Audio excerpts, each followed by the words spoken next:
जब बीरबल ने पानी को जेल भेज दिया। फतेहपुर सीकरी की सुबह थी।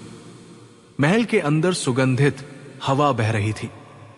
शाही बागों में मोर नाच रहे थे और राग दरबारी की धुन हल्की हल्की तैर रही थी। उसी सुहानी सुबह एक अजीब शिकायत लेकर कुछ महल के प्रहरी भागते हुए दरबार की ओर आए। जहां पनाह, बड़ी आफत है। द्वारपाल घबराया हुआ था। अकबर ने भौहें चढ़ाई। क्या हुआ? दुश्मन हमला कर दिया? आग लग गई? या मंत्रियों ने फिर कोई नाटक किया? द्वारपाल हाफते हुए बोला, हुजूर, तालाब ने अपराध कर दिया है। दरबार में हंसी फूट पड़ी। अकबर चौंके। तालाब क्या अपराध करेगा? क्या उसमें से तलवारें और सैनिक निकले? द्वारपाल बोला, हुजूर, रात में जिस स्थान पर आपके आदेश से सबसे कीमती स्वर्ण कमल रखे गए थे, वो तालाब का पानी बहकर सब बहा ले गया। अकबर का चेहरा बदल गया। क्या मेरे स्वर्ण कमल चोरी हो गए? द्वारपाल ने सिर झुका दिया। जी हुजूर, पानी बहकर सब ले गया। लगता है पानी दोषी है। दरबार ठहाकों से गूंज उठा। मंत्री बोले, हुजूर, पानी को कैद कर देना चाहिए। किसी ने चुटकी ली, वजीर साहब, उस पानी को हथकड़ी कौन पहनाएगा? अकबर ने सबको शांत किया। बीरबल कहाँ है? दरवाजे से एक मधुर आवाज आई। जहां पनाह, सेवक हाजिर है। बीरबल ने झुककर सलाम किया। अकबर बोले, बीरबल, तुमने सुना? तालाब का पानी अपराधी है। तुम बुद्धिमान हो, इस पानी को सजा दो। बीरबल ने गंभीर चेहरा बनाया। आपका आदेश है तो अवश्य होगा। पानी को सजा मिलेगी। दरबार सुर्ख हो गया। अब तमाशा देखो, बीरबल पानी को कैसे जेल भेजेगा। बीरबल ने सैनिकों को बुलाया और कहा, चलो पानी को गिरफ्तार करो। सैनिक हक्के बक्के, पर राजाज्ञा थी, सो चल दिए। तालाब के पास पहुंचे और पूरे तालाब को घेर लिया।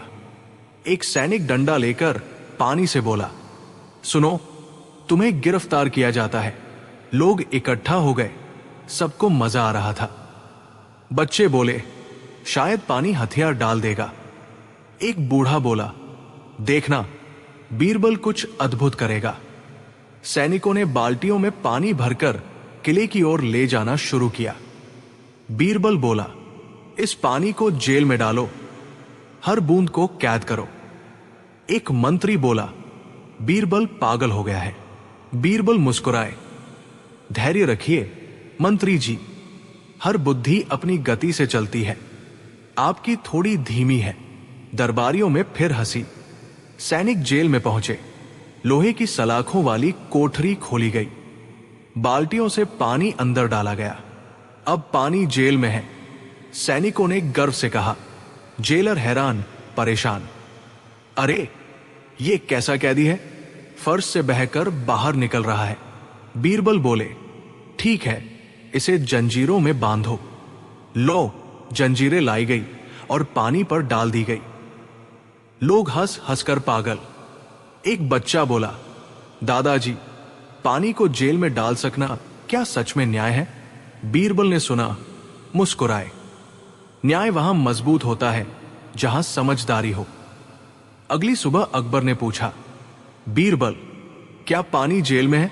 बीरबल ने झुककर कहा, जी हुजूर, पानी जेल में है और अभी तक भागा नहीं। अकबर हंस पड़े। चलो जेल देखते हैं। पूरे दरबार के साथ अकबर जेल पहुंचे। उन्होंने देखा, कोठरी में जंजीरें पड़ी थी, पर पानी आधा सूख चुका था और आधा बाहर जम गया था। अकबर ने गुस्से से कहा, यह कैसा न्याय? पानी तो भाग रहा है।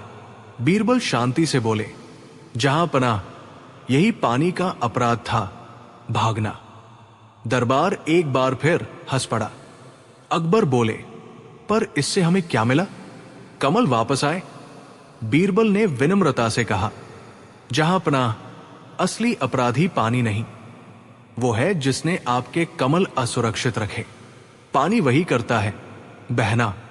दंड उसे मिलना चाहिए जिसने अपनी जिम्मेदारी नहीं निभाई। अकबर की आंखें फैल गई।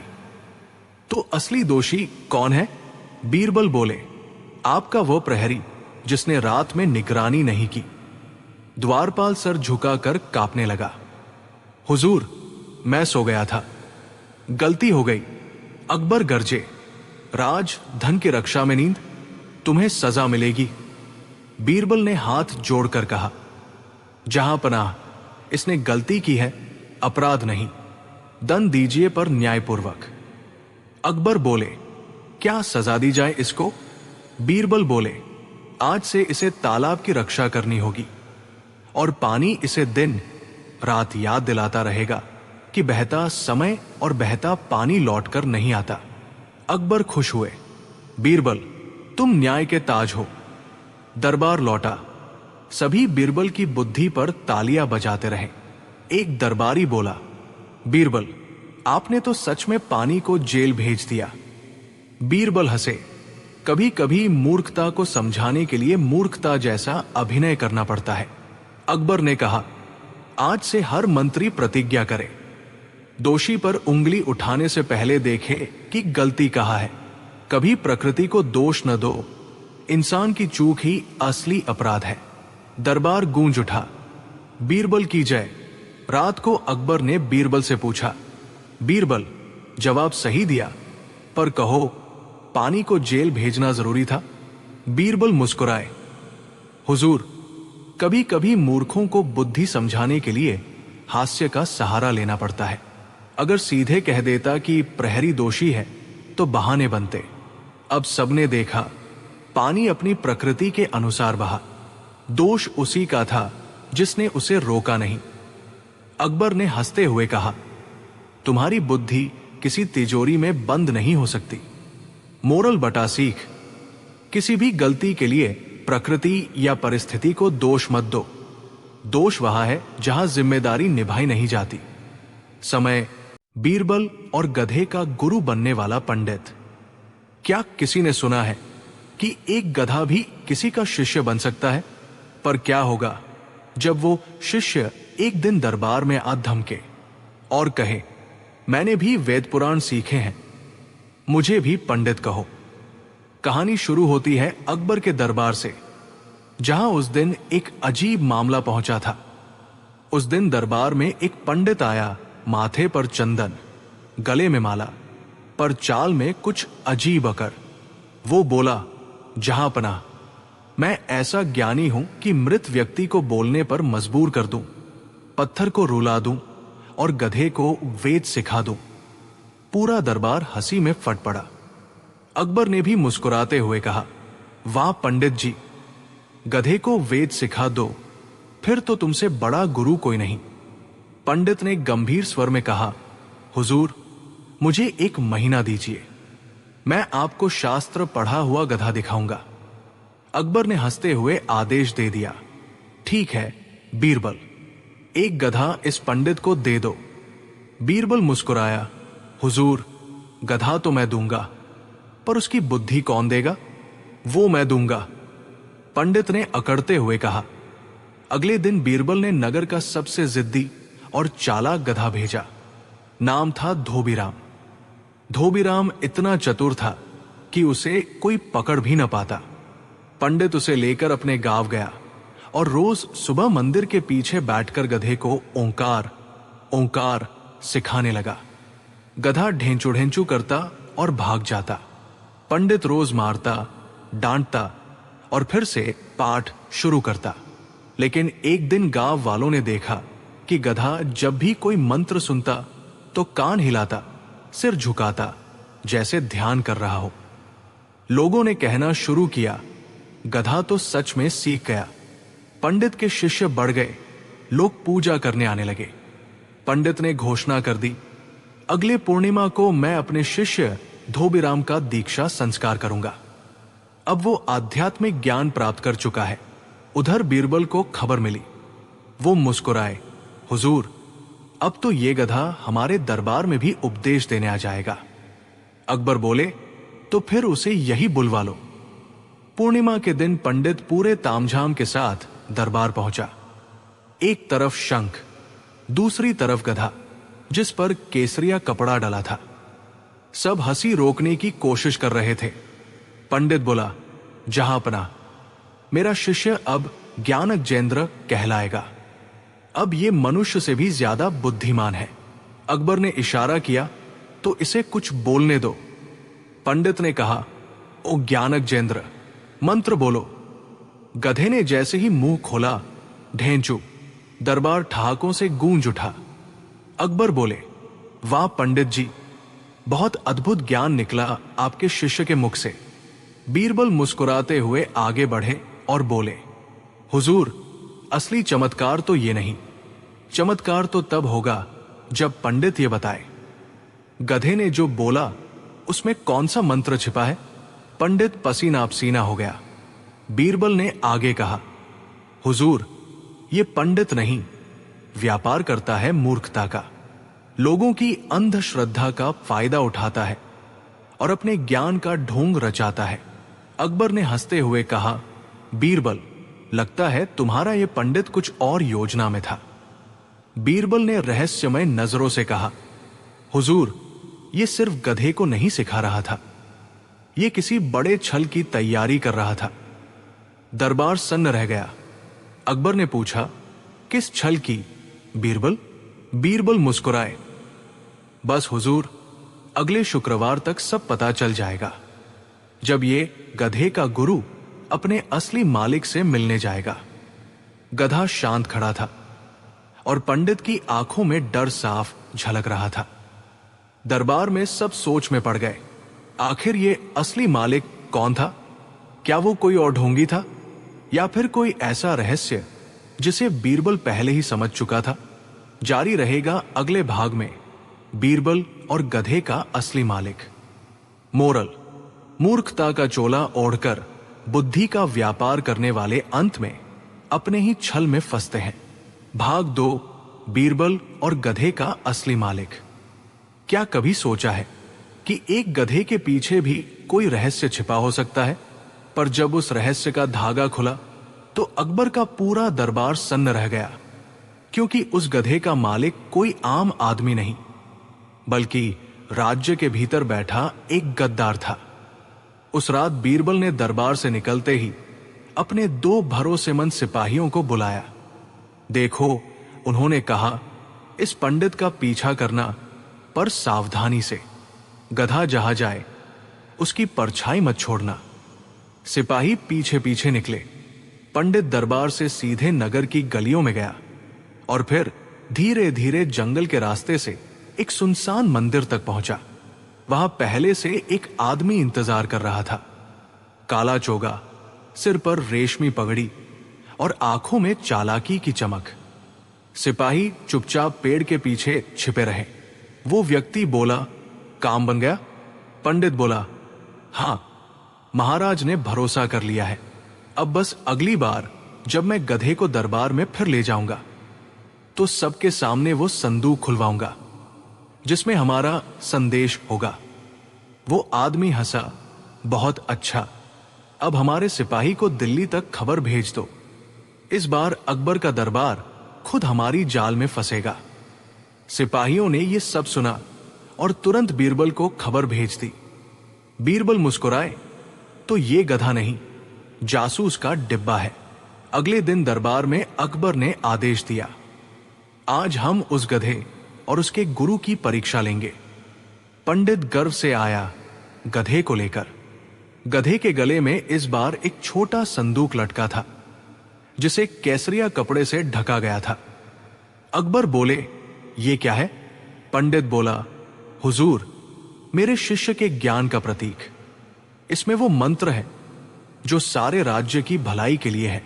बीरबल मुस्कुराते हुए बोले, हुजूर, क्या मैं इस संदूक को खोलकर देखूं? पंडित अचानक घबरा गया। नहीं नहीं, वो दिव्य वस्तु है, आम आदमी उसे छू नहीं सकता। अकबर की भौहें तंग गई। और ये दिव्य वस्तु हमारे ही दरबार में छुपा कर लाए हो? बीरबल ने हाथ से इशारा किया। सिपाहियों ने संदूक पकड़ लिया और कपड़ा हटाया। भीतर निकली एक चिट्ठी जिस पर लिखा था, अगले पूर्णिमा की रात दिल्ली के रास्ते में शाही रत्नों का काफिला निकलेगा।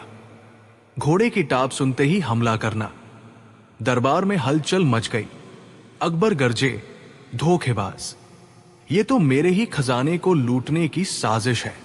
पंडित डर के मारे कांप गया। बीरबल ने शांत स्वर में कहा, हुजूर, असली साजिश तो अभी खुली नहीं है। इस चिट्ठी पर जिस मुहर का निशान है, वो मुहर किसी साधारण आदमी की नहीं। अकबर ने ध्यान से देखा। मुहर पर वही चिन्ह था जो दरबार के मुख्य खजांची की अंगूठी पर होता था। अकबर उठ खड़े हुए। तो क्या हमारे अपने ही खजांची इस खेल में शामिल हैं?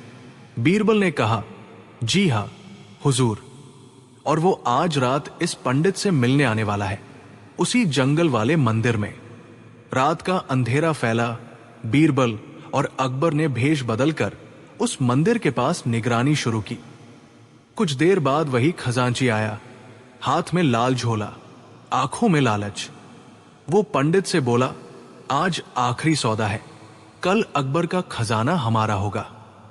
अचानक अंधेरे से आवाज आई, या तो सच बोलो या गधे का गुरु बन जाओ। दोनों चौंके। बीरबल मशाल लेकर सामने आ गए। अकबर ने कहा, खजांची, तुम्हारा लोभ तुम्हें गधे से भी नीचे गिरा गया। खजांची घुटनों पर गिर गया। पंडित पकड़ा गया और ज्ञानजेंद्र यानी वही गधा दरबार का हीरो बन गया। अगले दिन अकबर ने हंसते हुए कहा, बीरबल, अब तो तुम्हारा गधा दरबार का मंत्री बना देना चाहिए। बीरबल मुस्कुराए, हुजूर, मंत्री नहीं, पर इसका एक नया गुरु जरूर बनाना होगा। अकबर ने पूछा, कौन? बीरबल बोले, कोई जो बिना बोले सिखा दे और बिना सिखाए सब समझा दे। अकबर ने मुस्कुराकर कहा, क्या मतलब? बीरबल बोले, हुजूर, वो अगली कहानी में बताएंगे, जब ये गधा खुद सबक सिखाएगा उस विद्वान दरबारी को जो खुद को दुनिया का सबसे बड़ा ज्ञानी मानता है। जारी रहेगा अगले भाग में। बीरबल और वो जुआरी जिसने दरबार ही दाव पर लगा दिया। क्या आपने कभी सुना है कि किसी ने राजा का दरबार ही दाव पर लगा दिया हो? नहीं ना? तो सुनिए वो अजब कहानी जब अकबर के ही सामने एक जुआरी ने कहा, अगर मैं हार गया तो अपनी जान दूंगा, पर अगर जीत गया तो ये दरबार मेरा होगा। उस सुबह फतेहपुर सीकरी के दरबार में भीड़ कुछ ज्यादा ही थी। एक अनजान आदमी अकबर के सामने खड़ा था। कपड़े फटे पुराने, पर आंखों में अजीब आत्मविश्वास। वो बोला, जहां पनाह, मैं जुआरी जगन्नाथ हूं। मैंने पूरे हिंदुस्तान के दाव जीत लिए। अब एक ही चीज बची है, आपका दरबार। पूरा दरबार सन्न रह गया। अकबर मुस्कुराए, तो तुम मेरे दरबार से जुआ खेलना चाहते हो? जगन्नाथ बोला, हां हुजूर, जीत गया तो ताजमहल नहीं, ये तख्ते दिल्ली मेरा। बीरबल ने धीरे से कहा, जहां पनाह, ऐसे व्यक्ति को ज्यादा हवा मत दीजिए, ये खतरनाक हो सकता है। पर अकबर को खेल का शौक था। उन्होंने कहा, ठीक है, पर खेल ईमानदारी से होगा और निर्णायक होंगे बीरबल। खेल शुरू हुआ। जगन्नाथ ने पासे निकाले, चमचमाते सोने के पासे, जिन पर अजीब से अंक खुदे थे। पहला दाव अकबर ने लगाया, जीत गए। दूसरा दाव, फिर अकबर जीते। जगन्नाथ मुस्कुराया, हुजूर, तीसरे दाव में मैं सब लगा रहा हूं, अपनी जिंदगी, अपनी किस्मत और इस तख्त के बराबर की बाजी। अकबर बोले, और अगर तुम हार गए तो सिर आपका, और अगर मैं जीता तो दरबार मेरा। बीरबल की आंखें सिकुड़ गई। वो बोला, हुजूर, ये पासे साधारण नहीं है। जगन्नाथ हंस पड़ा, बीरबल, तुम जैसे चालाक लोग भी कभी हारते हैं, आज तुम्हारी चाल नहीं चलेगी। तीसरा दाव फेंका गया। पासे घूमे, जमीन पर गिरे और चमत्कार हुआ। हर बार जगन्नाथ ही जीत रहा था। अकबर के दरबार में फुसफुसाहट होने लगी। अब तो लगता है दरबार गया। अकबर ने भौहें तान ली। बीरबल, अब क्या करे? बीरबल मुस्कुराए, हुजूर, अब दाव मैं लगाऊंगा। बीरबल के नाम से। जगन्नाथ ने कहा, ठीक है, पर अगर तुम हारे तो तुम्हें मेरा नौकर बनना होगा। बीरबल ने सहमति दी। पासे फेंके गए। इस बार बीरबल ने पासे फेंकने से पहले हल्की सी हवा में फूंक मारी और कहा, जो सच में ईमानदार है वही जीते। पासे गिरे और नतीजा उल्टा निकला। बीरबल जीत गया। जगन्नाथ के चेहरे का रंग उड़ गया। अकबर बोले, अब बताओ जुआरी, तुम्हारी चाल क्या थी? बीरबल झुके और बोले, हुजूर, ये पासे नहीं बोलते, इनमें पारे की नली छिपी थी। जब तक इन्हें गर्म हवा न लगे ये हमेशा जुआरी के हिसाब से गिरते, लेकिन मैंने अपने शब्दों से इनका गुस्से में बोला, ठंडा कर दिया। तुमने मेरे जादू को तोड़ दिया, लेकिन ये तो बस शुरुआत थी। अकबर ने कहा, इसका क्या मतलब? जगन्नाथ मुस्कुराया, मुझे वो भेजता है जो असली खेल खेलेगा, और उस खेल में तुम और तुम्हारा दरबार दोनों दाव पर होंगे। दरबार में सन्नाटा छा गया। बीरबल ने धीरे से पूछा, वो कौन है? जगन्नाथ ने कहा, वो जो तुम्हारे सपनों में आने वाला है बीरबल, वो जो पासे नहीं किस्मत फेंकता है। सैनिकों ने जुआरी को पकड़ लिया, पर वो जाते जाते हंसता रहा। अगले अमावस की रात दरबार खुद अपने ऊपर दाव खेलेगा। अकबर ने बीरबल की तरफ देखा। बीरबल, क्या सच में कोई और है इसके पीछे? बीरबल ने धीमे स्वर में कहा, हुजूर, अब मामला खेल से बढ़कर है। ये कोई और ही चाल है, और मुझे डर है अगली बाजी सिर्फ तख्त पर नहीं, हमारी जिंदगियों पर होगी। जारी रहेगा अगले भाग में बीरबल और किस्मत का जुआरी। मोरल, जो खेल दूसरों की इज्जत या सच्चाई पर खेला जाए वो कभी जीत नहीं देता, वो सिर्फ विनाश की बाजी बन जाता है। क्या आपने कभी सुना है कि कोई ऐसा जुआ खेला जाए जिसमें पासे नहीं किस्मत फेंकी जाती हो, और दाव पर तख्त नहीं बल्कि पूरा साम्राज्य हो? तो सुनिए उस डरावने और रहस्यमयी खेल की कहानी, जहां अकबर बीरबल का सामना हुआ किस्मत के जुआरी से, एक ऐसे आदमी से जो कहता था, मुझे पासों की नहीं किसी की जिंदगी बदल देने की ताकत है। अमावस की वो रात थी। पूरा महल अंधेरे में डूबा था, पर बीरबल के कक्ष में दीपक जल रहा था। वो एक पुरानी तख्ती पर कुछ रहस्यमयी चिन्ह बना रहे थे।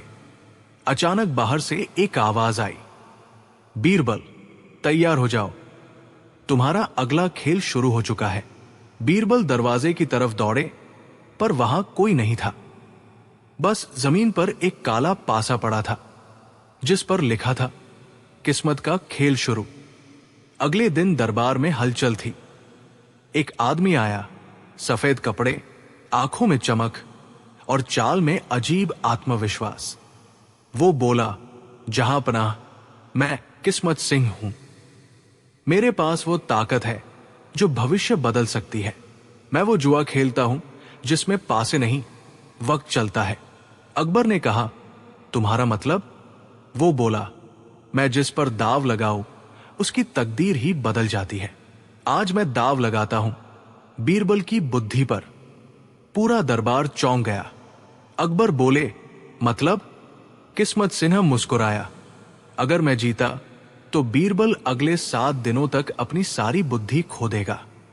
अगर हारा तो मैं दरबार छोड़कर सन्यासी बन जाऊंगा। अकबर ने बीरबल की तरफ देखा।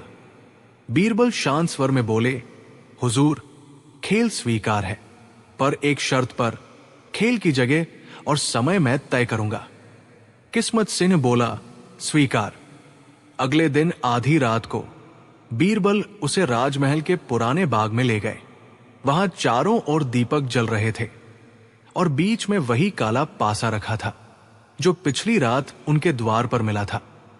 बीरबल बोले, अगर तुम्हारा पासा सच में किस्मत बदलता है तो फेंको, अगर झूठा है तो तुम्हारी किस्मत खुद बदल जाएगी।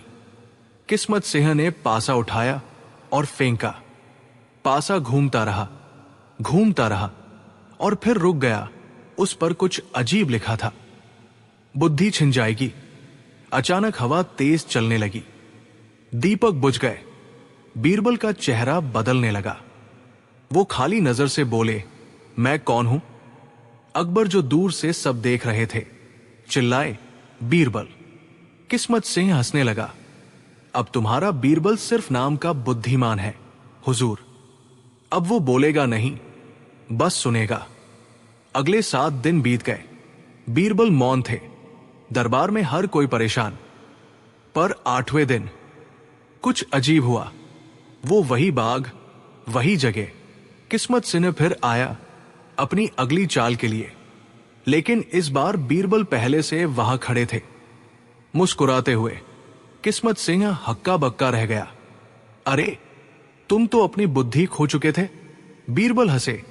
हां, पर वो मेरी बुद्धि नहीं गई थी, तुम्हारी किस्मत गई थी।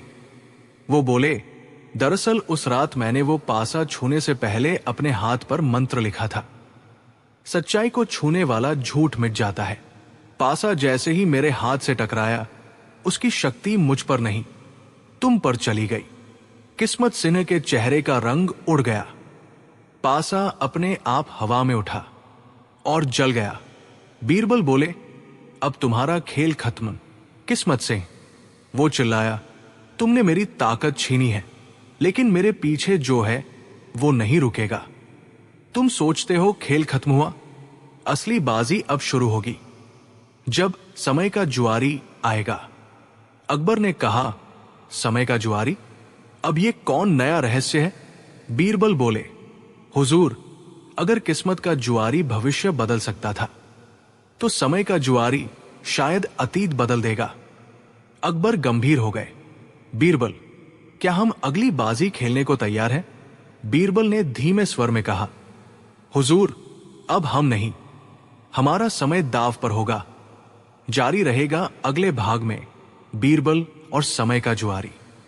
मोरल, जो अपनी किस्मत को दूसरों के हाथों खेलने देता है, वो चाहे राजा हो या आम इंसान, आखिर में अपनी पहचान ही हार जाता है। अगला भाग, बीरबल और समय का जुआरी। कहते हैं, किस्मत से खेलना आसान है, पर समय से खेलना असंभव। पर क्या हो अगर कोई इंसान ये दावा करे कि वो समय को रोक सकता है, पलट सकता है और किसी की जिंदगी की दिशा बदल सकता है। उस दिन दरबार में वही हुआ, जब एक रहस्यमयी साधु आया, जिसके आने से पहले ही महल की घड़ियां थम गई, दीपक की लौ स्थिर हो गई और हवा तक थम गई। साधु बोला, जहां पनाह, मैं हूं समय का जुआरी। मैंने सदियों से किस्मत, बुद्धि और शक्ति से खेला है। अब मेरा आखिरी खेल है समय के साथ। पूरा दरबार सन्न। अकबर ने संभलते हुए पूछा, क्या चाहता है तू? साधु ने शांत स्वर में कहा, मैं एक खेल खेलना चाहता हूं बीरबल के साथ। अगर मैं जीता तो वक्त पलट जाएगा, और अगर मैं हारा तो हमेशा के लिए विलुप्त हो जाऊंगा। अकबर बोले, वक्त पलट जाएगा? मतलब? साधु बोला, मतलब ये दरबार, ये राज, ये ताज सब अपनी जगह होंगे, पर तुम बीरबल और तुम्हारी यादें 3 साल पीछे चली जाएंगी। कोई याद नहीं रखेगा कि बीरबल कभी था। बीरबल मुस्कुराए, और अगर तुम हार गए, साधु बोला, तो समय मुझे निगल जाएगा। अकबर ने डरते हुए कहा, बीरबल, ये खेल खतरनाक है। बीरबल ने कहा, हुजूर, समय के खेल से डरने वाला इतिहास नहीं रचता। खेल शुरू हुआ। साधु ने अपनी माला से 3 रत्न निकाले, एक लाल, एक नीला, एक काला। वो बोला, इनमें से किसी एक में वर्तमान का रत्न है, बाकी 2 में भूत और भविष्य। जिसने सही चुना वही समय का स्वामी। अकबर ने देखा, पूरा दरबार मंत्रमुग्ध। बीरबल ने शांत स्वर में कहा, मैं चुनने से पहले एक सवाल पूछना चाहता हूं। साधु बोला, पूछो।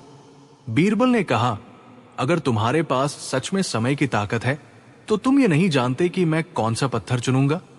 साधु मुस्कुराया, जानता हूं।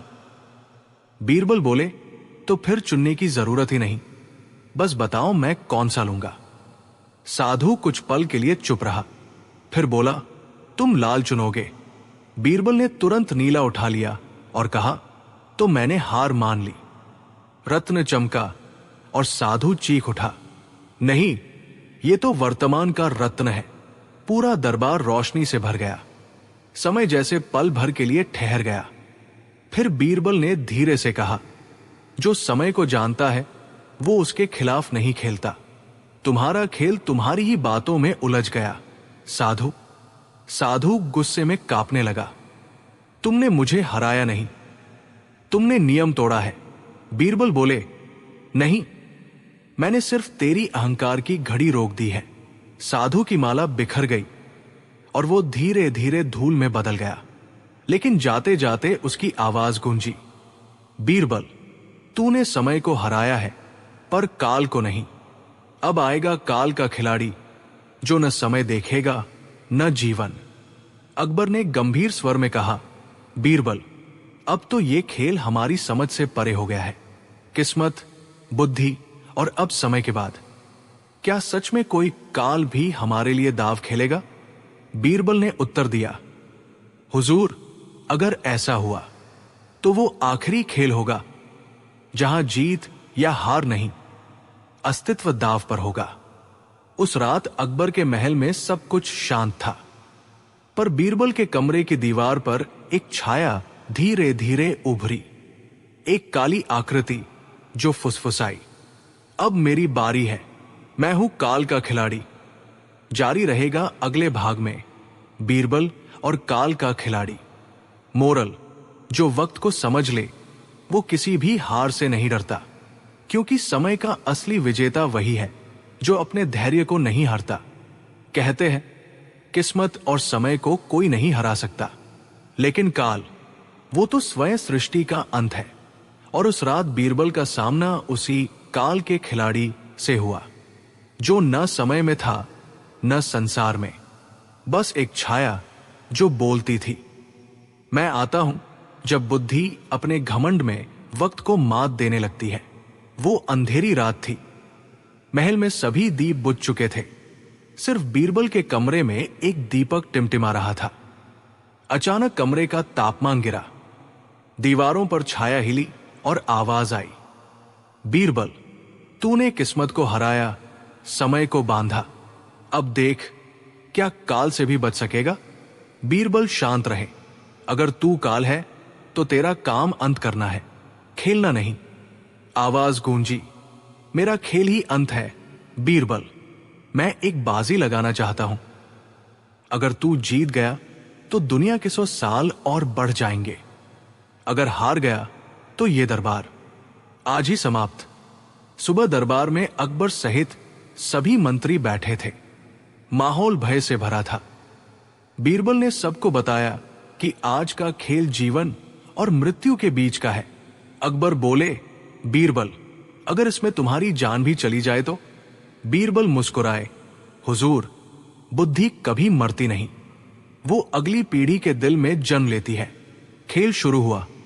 दरबार के बीचों बीच एक बड़ा शतरंज का बोर्ड रखा गया। काले खाने पर काल की छाया बैठी थी, सफेद पर बीरबल। हर चाल के साथ महल का एक दीप बुझता जा रहा था। पहली चाल, बीरबल ने रुख आगे बढ़ाया। छाया हंसी, हर इंसान की तरह तू भी रोशनी से शुरुआत करता है। दूसरी चाल, छाया ने बीरबल का घोड़ा काटा। बीरबल ने कहा, घोड़ा गया पर सफर बाकी है। तीसरी चाल, बीरबल ने प्यादा बढ़ाया और बोला, काल भी छोटे कदमों से आता है पर जीत बड़े दिल से होती है। अब सिर्फ 3 मोहरे बचे थे। बीरबल की आंखों में चमक थी। उन्होंने अंतिम चाल चली और कहा, काल को जीतने का एक ही तरीका है, उससे भागो नहीं, उसे स्वीकार करो। छाया रुक गई। दरबार में सन्नाटा छा गया। दीपक की लौ अचानक तेज हुई और छाया धीरे धीरे मिटने लगी। उसकी आवाज आई, बीरबल, तूने मुझे हराया नहीं, तूने मुझे समझ लिया। जो काल को समझ ले वो उससे परे हो जाता है। अकबर ने आगे बढ़कर बीरबल का हाथ पकड़ा। बीरबल, तूने हमारे राज्य को सिर्फ बचाया नहीं, तूने ये साबित किया कि इंसान की सबसे बड़ी ताकत उसकी बुद्धि नहीं, बल्कि उसकी आत्मा की शांति है। बीरबल मुस्कुराए, हुजूर, काल को हराने वाला कोई नहीं, पर जो सच के साथ खड़ा हो उसका अंत भी इतिहास बन जाता है। उसी रात दरबार के ऊपर आसमान में तारे चमक रहे थे और महल की दीवार पर हल्की सी लिखावट उभर आई। जो अपने वक्त का सही इस्तेमाल करता है उससे खुद। जब एक धनी भिखारी ने दरबार में मुकदमा किया। कहते हैं अकबर के दरबार में इंसाफ आसमान की तरह ऊंचा और समंदर की तरह गहरा था। जो भी दरबार पहुंच जाए उसका केस सुना जाता था, चाहे राजकुमार हो या सड़क का भिखारी। एक दिन सुबह का समय था। फव्वारों की हल्की फुहारें, राग दरबारी की धुन, मखमली कालीनों पर चमकती धूप और दरबारी अपने अपने स्थान पर बैठे हुए अकबर के आगमन की प्रतीक्षा कर रहे थे। तभी महल के द्वार पर एक हंगामा सा हुआ। महल के द्वारपालों ने देखा एक फटेहाल कपड़ों वाला भिखारी, लेकिन उसके हाव भाव और चाल किसी अमीर व्यापारी जैसी। उसकी आंखों में चमक थी और हाथ में चांदी के सिक्कों से भरी थैली, और उसके पीछे 10 नौकर, 4 सेवक और एक पालकी। दरबारी हैरान रह गए। एक मंत्री बोला, यह कैसा भिखारी है जो राजसी ठाठ में आया है? भिखारी ने हंसकर कहा, मैं भिखारी हूं पर गरीब नहीं। और वो सीधा दरबार की ओर बढ़ गया। भिखारी का दावा। अकबर दरबार आए, सबने सलाम किया। तभी वो भिखारी आगे आया और दंडवत प्रणाम कर बोला, हजूर, मैं आपके सामने एक मुकदमा पेश करना चाहता हूं। अकबर ने भौहें उठाई। मुकदमा? तुम भिखारी हो ना? भिखारी बोला, जी हुजूर, मैं भिखारी हूं, पर दुनिया का सबसे अमीर भिखारी। पूरे दरबार में हंसी की लहर दौड़ गई। अकबर ने गंभीरता से पूछा, बताओ तुम्हारा मुकदमा क्या है? भिखारी ने कहा, जहां पनाह, मेरे पड़ोसी ने मुझ पर चोरी का झूठा इल्जाम लगाया है। कहता है मैं गरीबी का नाटक कर रहा हूं, चोरी से अमीर बना हूं। मैं चाहता हूं दरबार से फैसला मिले। दरबार में खुसर पुसर होने लगी। एक मंत्री बोला, महाराज, ये मजाक है। भिखारी में इतनी हिम्मत? भिखारी ने जेब से सोने के सिक्के निकाले और फर्श पर फेंके। ये मेरे परिश्रम की कमाई है, कोई चोरी नहीं। मैं दुनिया से मांग कर पैसे कमाता हूं, शाही अंदाज में। अकबर की जिज्ञासा। अकबर के चेहरे पर उत्सुकता आई। तुम भीख मांगकर इतने अमीर बन गए? भिखारी ने गर्व से कहा, जी हां, हर दिन अमीरों के दरवाजे पर जाता हूं, कविताएं सुनाता हूं, आशीर्वाद देता हूं और लोग खुशी से पैसे दे देते हैं। बीरबल मुस्कुराया, तो भिखारी के भेष में कवि हो? भिखारी ने सिर झुकाया, जहां सच न चले कला चलती है हुजूर। अकबर हंस पड़े, लेकिन मुकदमा क्या है? भिखारी, मेरे पड़ोसी का दावा है कि मुझे जेल में डालो क्योंकि मैं गरीबों का अपमान करता हूं। मैं चाहता हूं दरबार में मेरी ईमानदारी साबित हो। अकबर बोले, यह बड़ा विचित्र मामला है बीरबल, इसका फैसला तुम करोगे। बीरबल ने मुस्कुराते हुए कहा, हुजूर, न्याय होगा। अगले दिन बीरबल ने राजदूत भेजकर उस पड़ोसी को बुलाया। वो साधारण किसान था, लेकिन गुस्सा आग जैसा। किसान बोला, हुजूर, ये आदमी अमीरों की भावनाएं बेचता है, फटे कपड़े पहनता है पर पेट में राजसी भोज जाता है। ये असली भिखारी नहीं, नकली है। भिखारी भड़क गया, मैं मांग कर कमाता हूं, चोरी नहीं करता।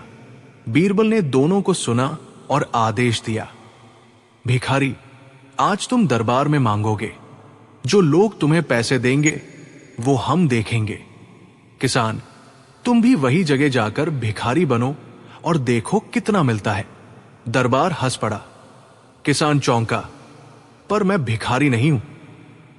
बीरबल बोले, तो किस हक से दूसरों को भिखारी होने पर रोकते हो?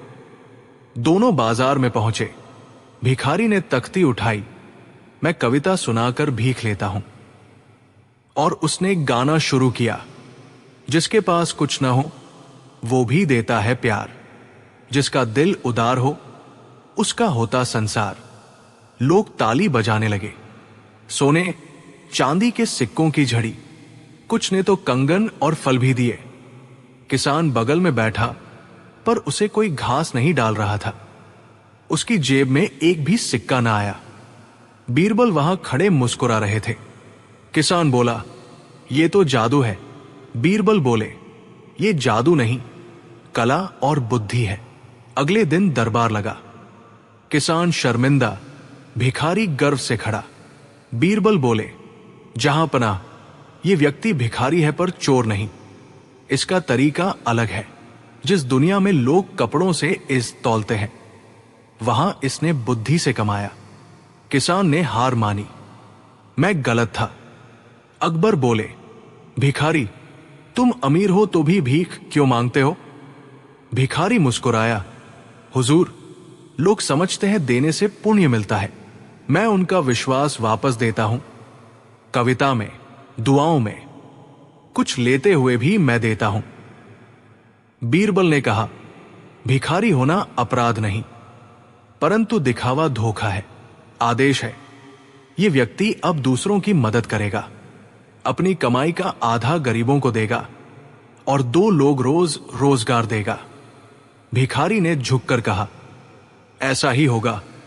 अकबर बोले, और किसान, तुम ईर्ष्या छोड़कर मेहनत करो।